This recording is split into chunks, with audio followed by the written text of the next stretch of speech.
We turned a corner, drove through a patch of thick-growing poplar, and emerged with twin walls of cinnamon-colored concrete block rising on either side of us. 16 feet tall with concertina wire along the top to make guests feel even more welcome. It looks like a prison. The combination of narrow road and tall walls made me claustrophobic. Yes. I forgot to ask, do you have your Dreyfus license with you? Yes. Good. I want you to remember, Mercy, there are a lot of creatures in the reservation who are not fond of humans. And you are close enough to humans that they will bear you no goodwill.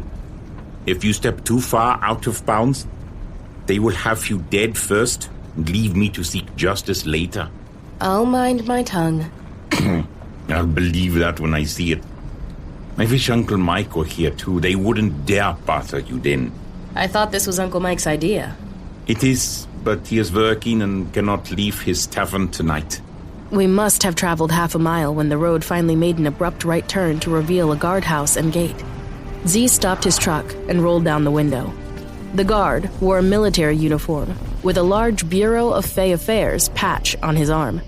I wasn't familiar enough with the BFA to know what branch of the military was associated with them.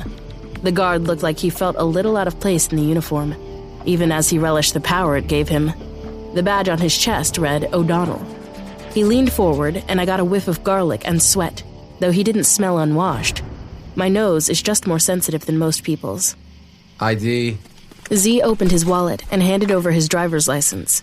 The guard made a big deal of scrutinizing the picture and looking at Z. Then he nodded. Hers, too.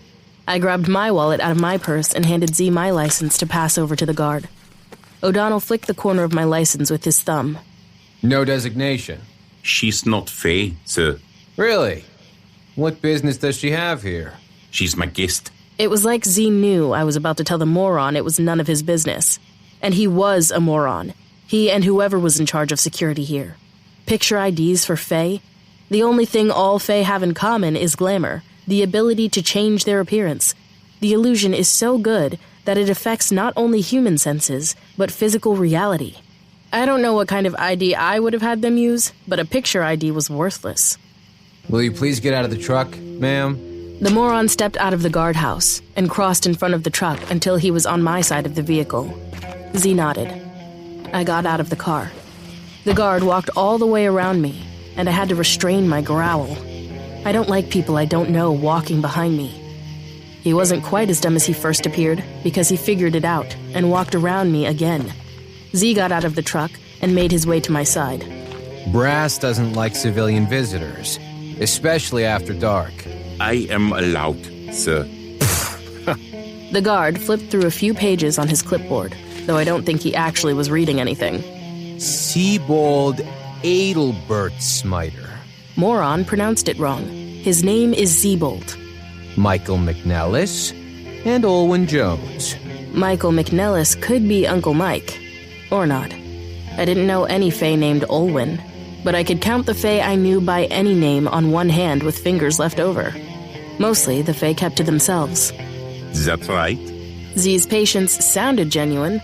I only knew it was false because Z had no patience with fools, or anyone else for that matter. I am Sebald. The petty tyrant kept my license and walked back to his little office. I stayed where I was, so I couldn't see exactly what he did at his computer. He came back and returned my license to me. Stay out of trouble, Mercy Thompson. Fairyland is no place for good little girls. Obviously, O'Donnell had been sick the day they'd had sensitivity training. I wasn't usually a hardcore stickler, but something about the way he said, little girl, made it an insult. Mindful of Z's wary gaze, I took my license and slipped it into my pocket and tried to keep what I was thinking to myself. I don't think my expression was bland enough because he shoved his face into mine. Hey, did you hear me, girl? I could smell the honey ham and mustard he'd had on his dinner sandwich, the garlic he'd probably eaten last night in his pizza. I heard you. The guard fingered the gun on his hip, then looked at Z. She can stay 2 hours.